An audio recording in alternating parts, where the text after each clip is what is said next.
Should Hikaru Shida be leading AEW's women's division? Do we or do we not need a title change? And I'll be honest with you guys, I've been scrolling through Twitter and I keep on getting these annoying ads and what the hell is this? Are you tired of the same old stereotypes that have come with all great sport of professional wrestling? Well, I'll be damned! Hi there, Mark Markson here, and as far as I've known, as far as I've grown up, I've seen that the whole world has been using them Kendo sticks as a foreign object. Now, in these hard times, I understand that in order to get ourselves more acquainted with the colloquial understandings, we should better provide products like the worldly weapon. The worldly weapon is like a traditional kendo stick, but with the strength of the universe's unified continental crust. Now, I know what you're thinking.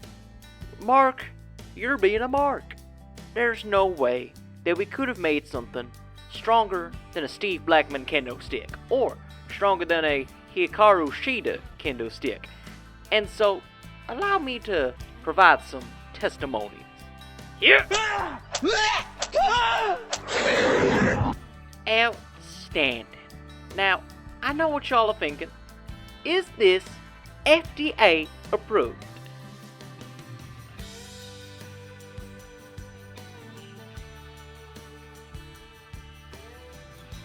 So what are you waiting for?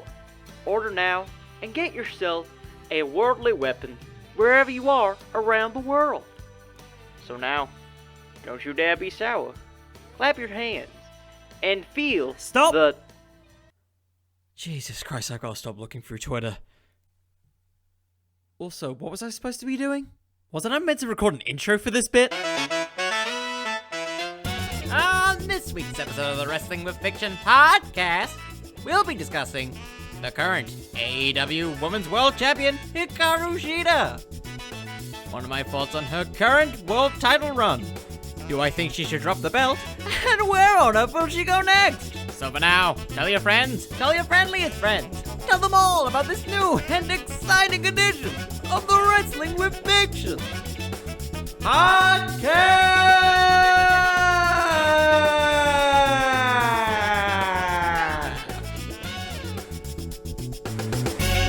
Ladies, gentlemen, and lady gentlemen, welcome back to the Wrestling with Fiction podcast.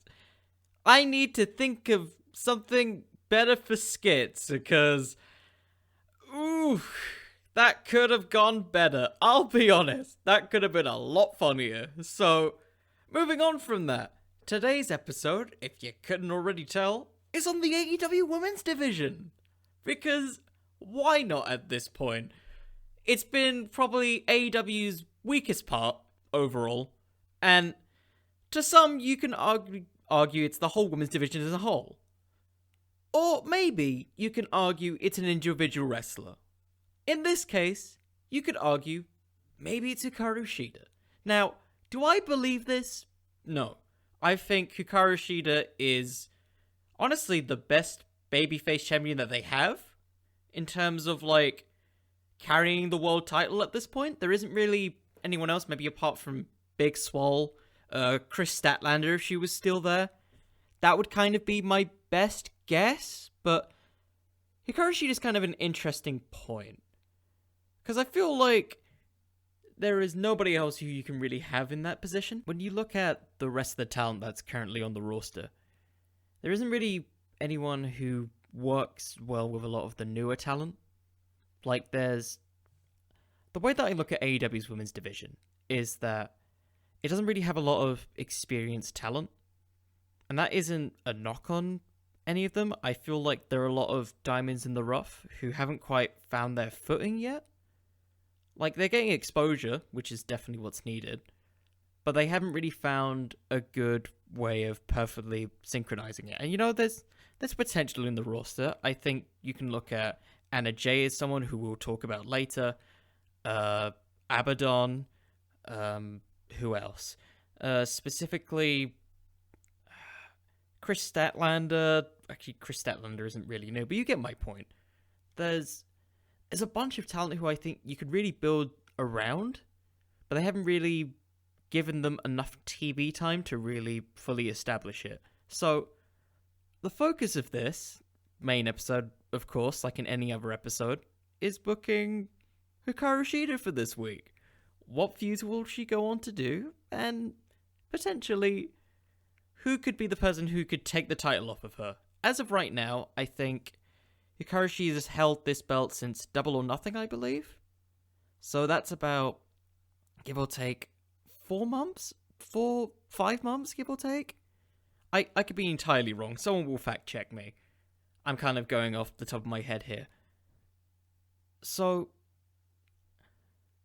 it's hard to say who is someone who could potentially carry the women's division who isn't Shida at this point. Sure, you've got talent like Serena Deeb, who's under contract, who's currently the NWA Women's Champion, but nobody really has that sort of babyface fire or general likeness from the crowd like Shida at this point. I mean, maybe this would have changed if we had some of the other wrestlers who weren't region locked or specifically injured at this point. But as of right now, there isn't really anyone apart from, as I've already said, Big Swole, who I can kind of see being a babyface up-and-comer. So with that in mind, I think we should probably just go on to the first person who I think would be a good feud for Shida at this point. And it's one that arguably should have happened at this year's Full Gear. Thunder Rosa. I think that since it's now been confirmed, I don't believe she's signing with WWE, otherwise she wouldn't have appeared at Full Gear, that I reckon she's going to take the belt off of Serena Deeb, and then we're going to get like a champion versus champion type of feud. I don't see why you wouldn't put the belt back on Thunder Rosa if the whole idea of taking the belt off her was potentially a way of writing her out of like working in AEW or the NWA in case she did sort of debut in WWE. Thunder Rosa's still like this incredibly young talent. I think she's 23, 24? Something around that? And just, I feel like when they were setting up their initial match at All Out, it was meant to be kind of like how, not of the same match quality before I say this, but of like a Shawn Michaels Hulk Hogan type of situation. Basically the best of both divisions, kind of having a series of matches. That's kind of how I initially sort of viewed what this would kind of be. Not necessarily this sort of blood feud, but kind of proving that your division is the strongest division. It's brand supremacy. It's the brand supremacy just up until Survivor Series. Convenient, right? It's something where you don't necessarily have to have Hikaru Shida win all of the matches to be credible. Like, you can have it where she has a match for the NWA Women's Championship and loses to Thunder Rosa, build up the credibility of both belts. And then have this title unification match. Why a title unification match? Because I just kind of want to see the AEW Women's World title get a redesign, because it's a very small belt. It shouldn't be that small. Like, you look at the Women's Championship for WWE, and it's pretty much the same size, if not equivalent to the World Heavyweight Championship. And you look at the AEW Women's title to the World title, it looks like there's kind of been some favoritism there, and I'm not saying that there has or hasn't been, that's just kind of my basic assumption. But I feel like if there's any time to really sort of redesign the belt and give it the women's division a type of reset, it could be through having a feud with the NWA Women's Champion, whether it be Thunder Rosa, or if it somehow happens that Serena Deeb retains the title. You can sort of essentially reset the division and really start to build some of these sort of rookies that they've been starting to build on Dark and that they've been starting to build on AEW Dynamite. Like, in fact, that kind of goes on to the next person who I've been thinking about, because I feel like she's been so enraptured with a feud with Brandy Rhodes that I'm curious to see what Anna Jay could do in a higher position in the card.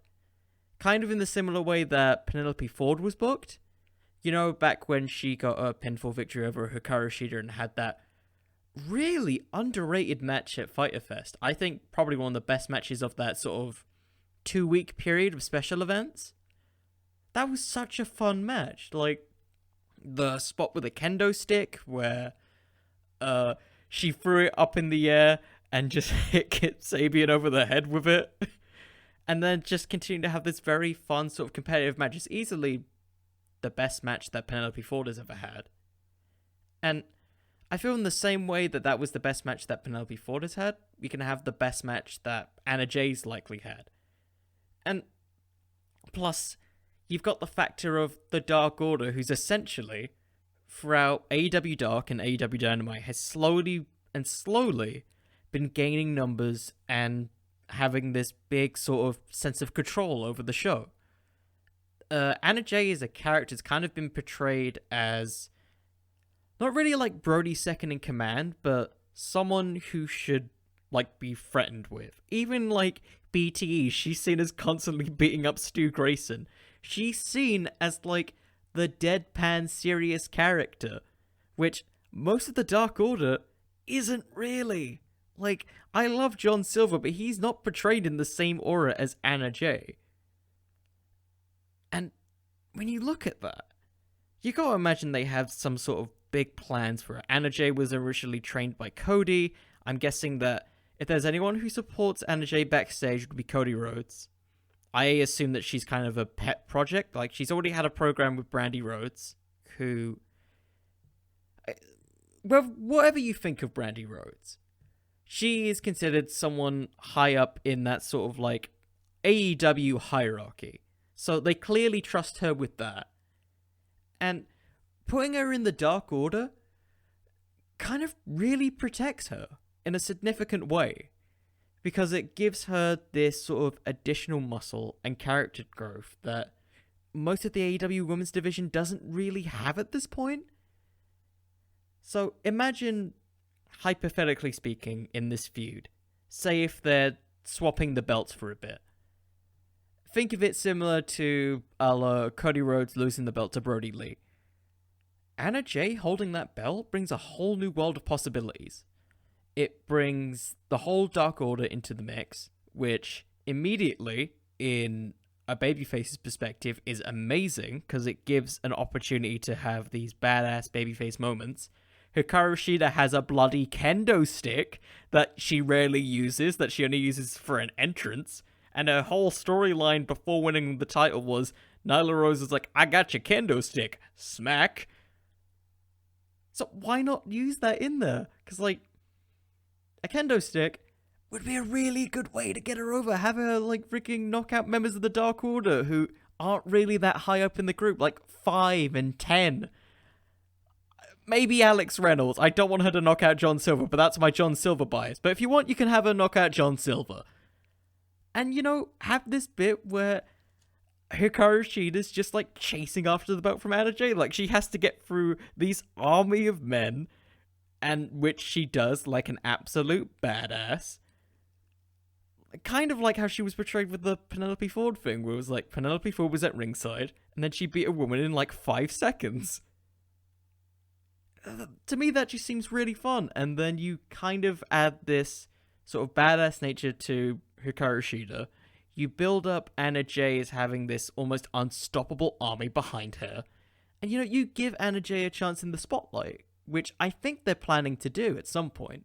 You gotta imagine that once this whole Brandy Rhodes, Anna Jay stuff is sort of sorted, because they've quietly been giving her a lot of victories, and really sort of building up that sleeper hold finish that she has. You gotta imagine at some point they're gonna, like, address it in some sort of ranking system. Or at least hopefully. Another thought I had, because admittedly, it's something that they set up on Dark. It's a thing that's kind of been there for a long time, but hasn't really been addressed since she hasn't had many matches on main AEW television. It's Abadon.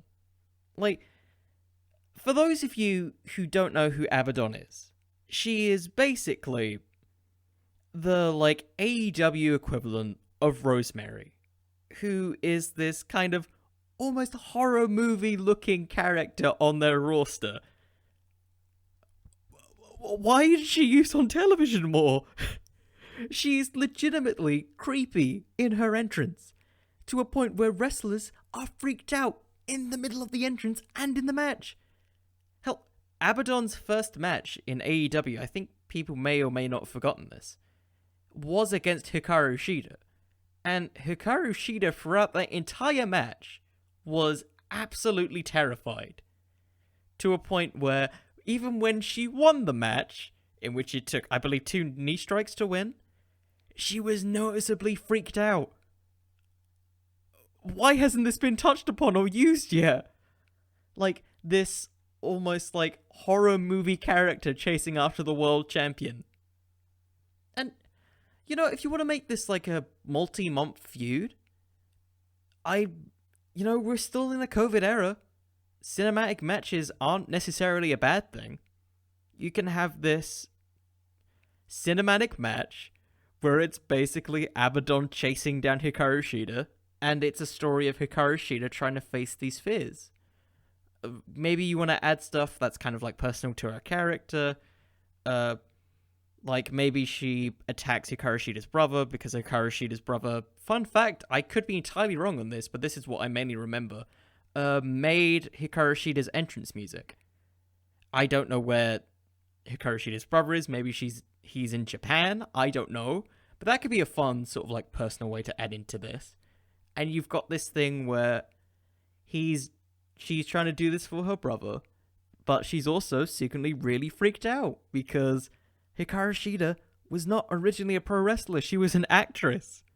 You have this like former actress having to like fend for herself against this almost like demonic looking being. And you know, maybe in the first match you don't have to have a win. You don't have to have a pinfall victory or a loss for Shida or Abadon. You can literally just have this. It's one of the very few ideas that I think you can have a no contest finish initially. Because Abadon's character is one of this horror being. Kind of, I wouldn't say similar to The Fiend, but they both have similar aspects. You don't want to necessarily just beat Abadon straight away, especially if you're bringing her up to television. But at the same time, you want to keep your champion looking strong. And with the current AEW Women's division that kind of lacks a sense of story, this feels like something where it's okay to have a non-finish, or even just like a time limit draw, just to kind of build to another match. And hell, if you want this other match to be brutal and violent and personal, make it a hardcore match. A hardcore match, not hardcore. Hardcore match, or no holds barred, whatever you want to call it. A Abadon street fight. And hell, just have Hikaru Shida just fighting for her life. Not in the same way that, like, she's gonna completely destroy a Dark Order with a kendo stick, but one where it's just like she's just trying to defend herself. Plus, you've got a lot of those, like, creative sort of, like, Abadon spots where you can just have her, like, be completely battered and blighted and almost just sort of no-sell some of the offense. Really treat her like your equivalent of a monster. I feel like that's something that could be really fun. It kind of... Maybe it isn't necessarily the sports-like element that people are looking for in AEW, but it brings a sense of variety to the overall sort of, like, wrestling card. Because as much as I like Hikaru Shida and I love the AEW roster for the women's division, they potentially don't really have the star power to really compete with Kenny Omega or Cody Rhodes or the Young Bucks at this point. Like, I'm sure they could at some point, but at this current time, I don't believe that can happen. So the best way that I can see this kind of progressing is if they have a sense of variety with their wrestling. Another option, which is a person I think is probably most likely to take the belt off of Shida as sort of like a character standpoint, I admit that I'm going through this stuff very quickly, is Britt Baker. Britt Baker as a character really does feel like AEW's sort of golden girl. Like, you hear about some of the stuff they were initially trying to push Britt Baker on as this dentist. She is a dentist that wrestles and also does all this other stuff. She's kind of an inspiration by doing kind of both of these things. It's a relatable trait. But in the world of pro wrestling, when has that ever worked? And I don't mean that as, like, a cynical thing. I mean it as, like, why wouldn't people not like this? Like, the last dentist that we had before Britt Baker was Isaac Yankem. Dentists are not usually good guys in wrestling. And to AEW's credit, they sorted it out in the end. She eventually turned heel. She had her nose broken by Hikaru Shida. We're bringing it back. And that kind of feels like the jumping on point for this. Like, remember the whole bit in, like, AEW's bit where they were talking about how Britt Baker having this conspiracy about how she was not getting a title shot, and how the fact that she got injured, whether it be because of Hikaru Shida, Aubrey Edwards, or just Tony Schiavone. Who knows?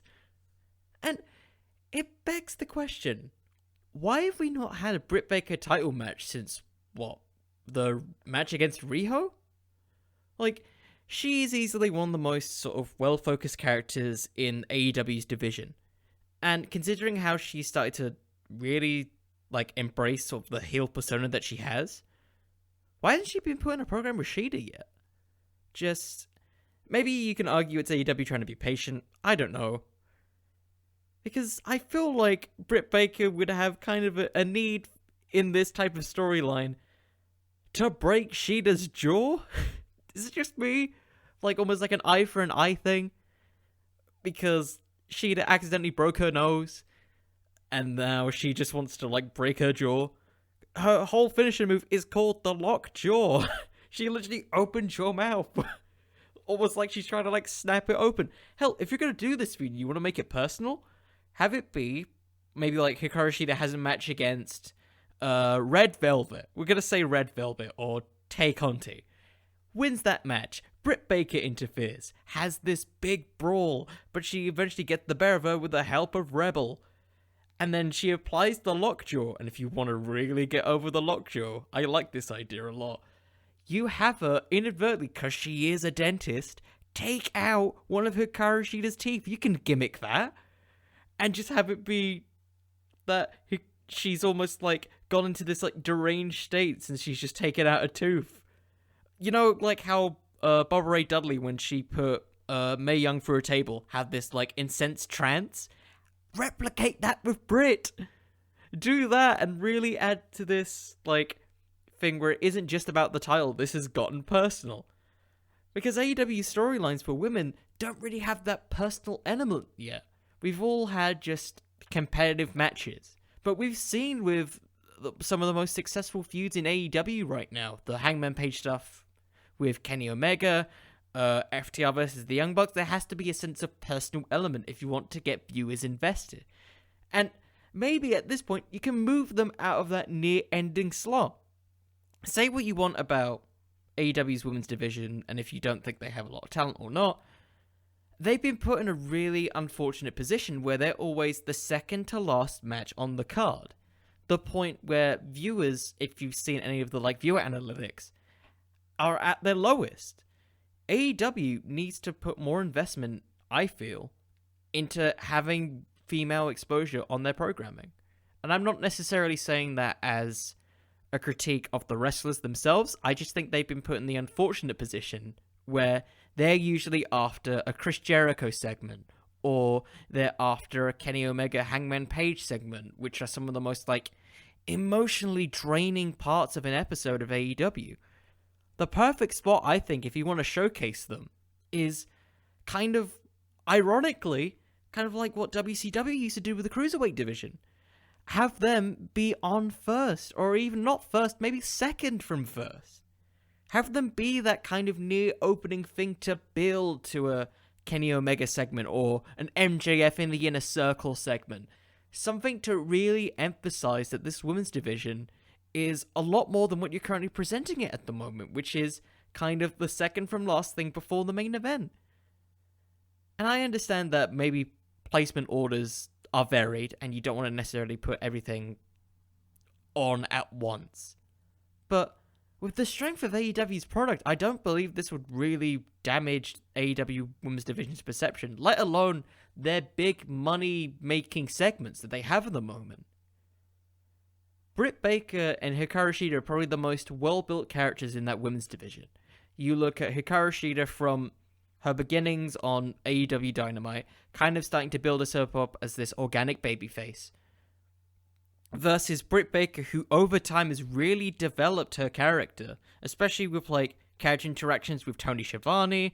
If you want, maybe even add in like a biased referee because she's a dentist. You could say she has a lot more money than everyone else. She constantly brags that she's a dentist.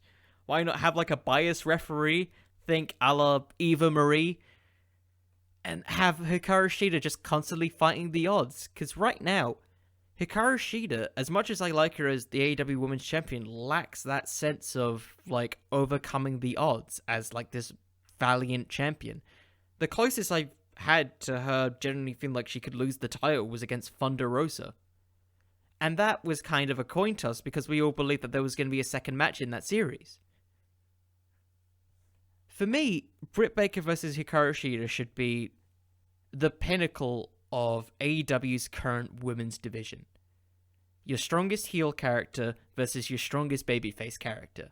It doesn't have to be this thing that you draw out for over a year on Dark, and then you put in a couple of things on television. Really build it up as a big deal. Emphasize their finishes, or kind of like what they did for I'm trying to think.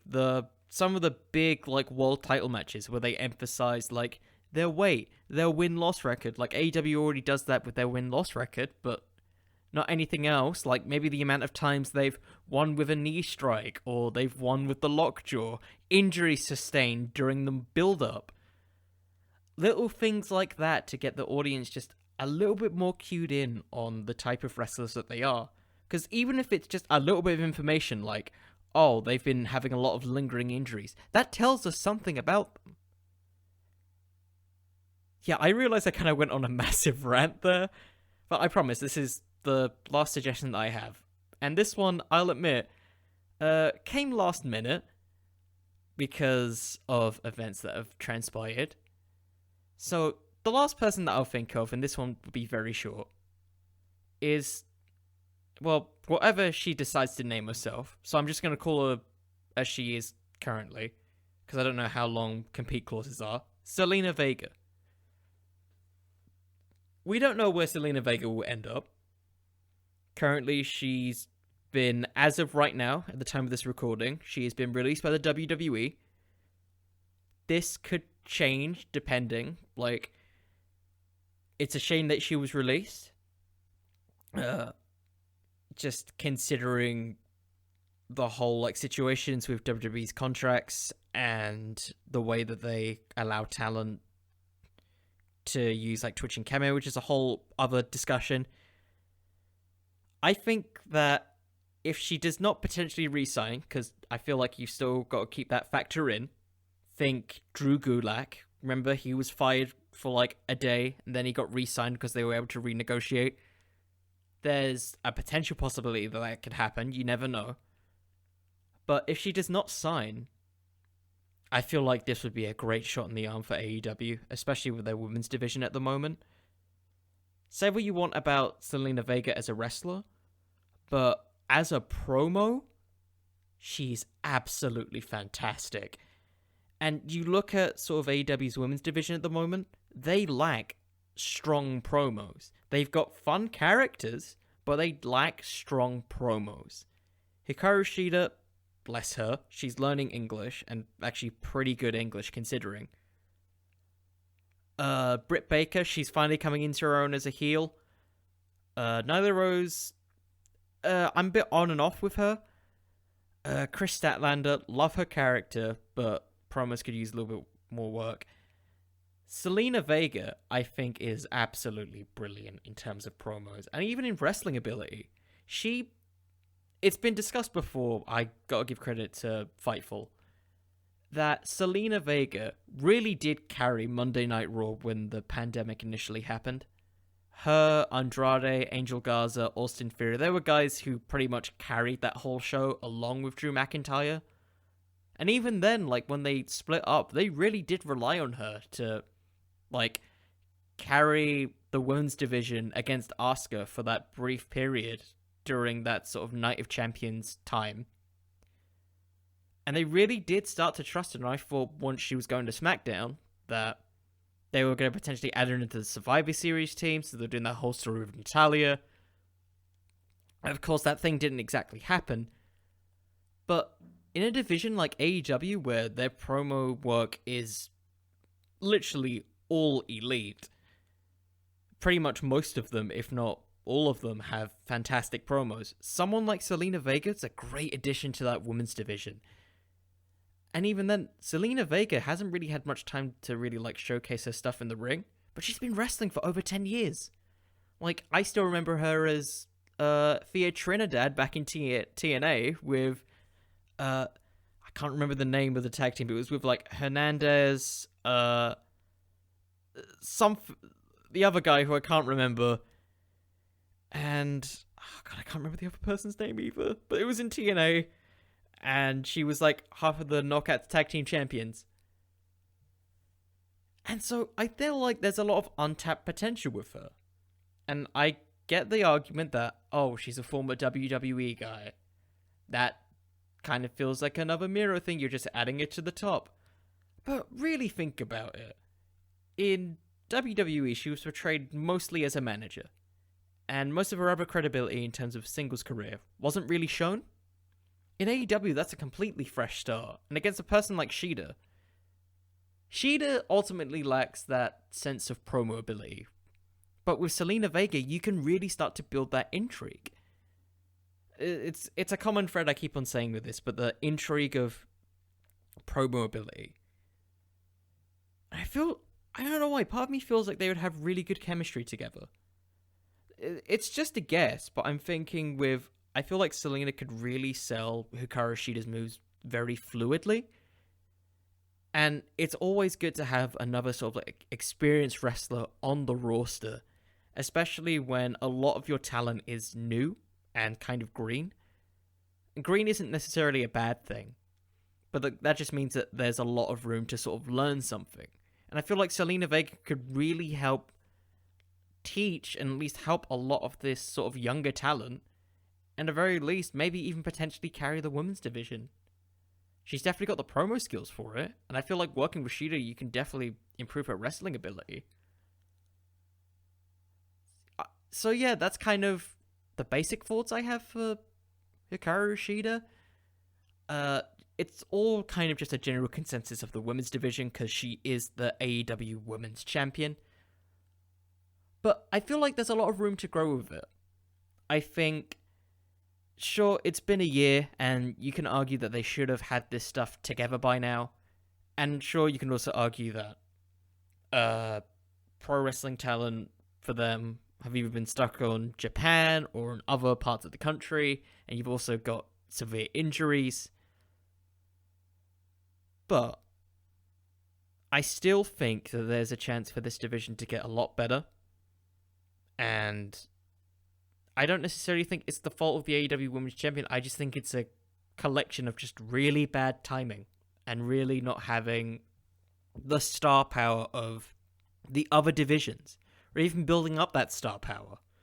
I feel like it's going to take a little bit more time until we start to really get that women's division that they were initially promising.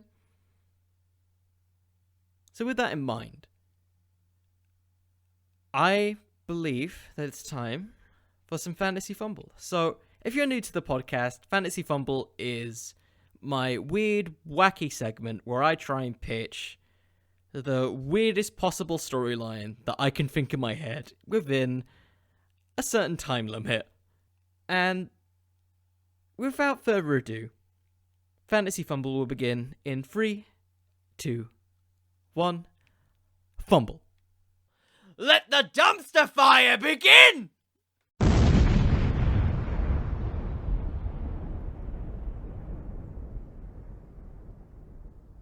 Right, so, we begin with Hikaru Shida, and she's training. She's training with that kendo stick because she always carries that kendo stick to the ring. Where it's like, she smacks it down to the ground. I don't know.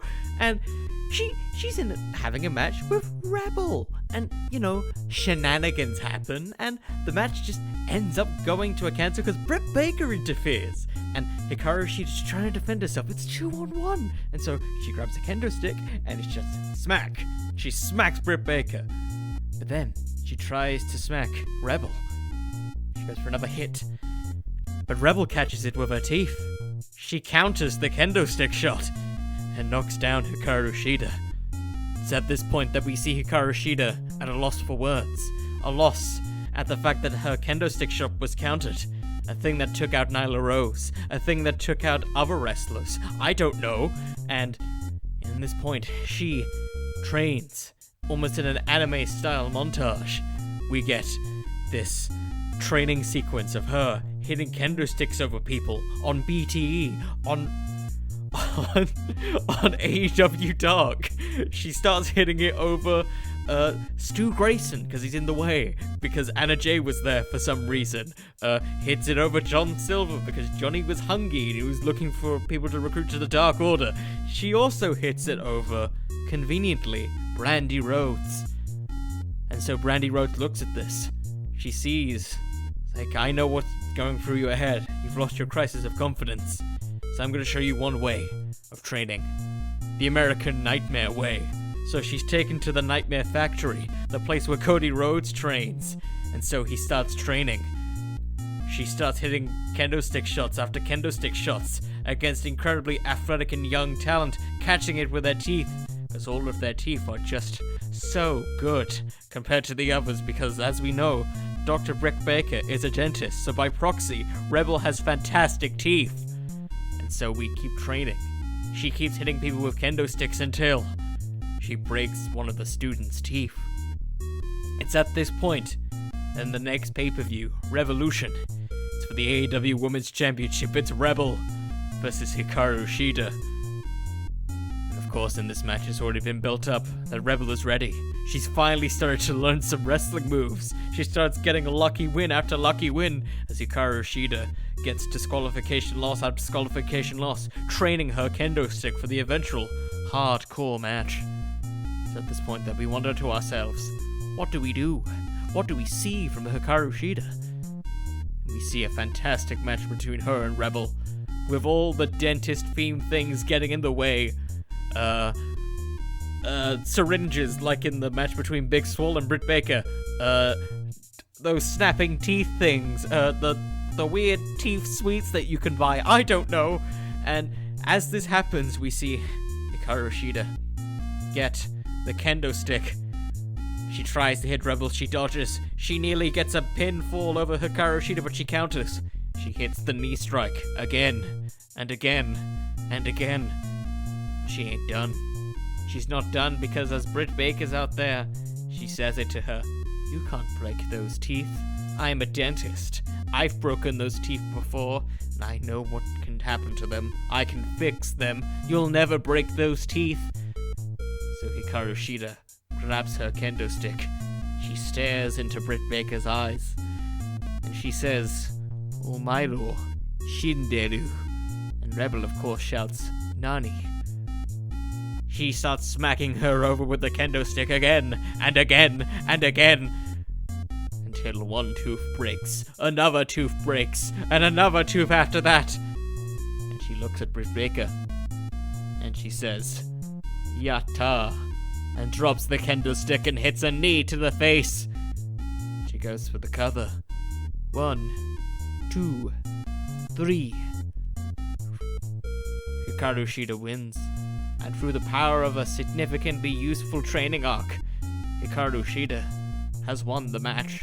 She's won the battle, and she's proven that her kendo sticks can win the war. And so she looks at Britt Baker. She is the only champion. She's the Shida champion. And as Britt Baker tries to recover the teeth and fix Rebels, she realizes that she can't. It's all too late. The teeth have been completely shattered by the kendo stick. It's at this point that we all realize at the end of this match, the Hikaru Shida isn't just any Shida. She's a holy Shida. Huh. Well, that's a way to end an episode.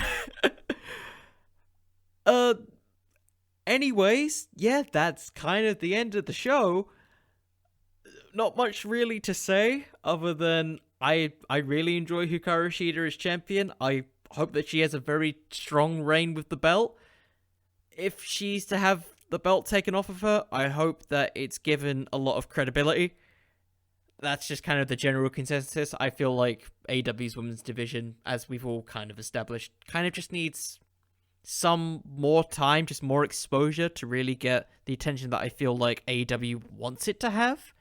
And I feel like there's good signs of that. Like the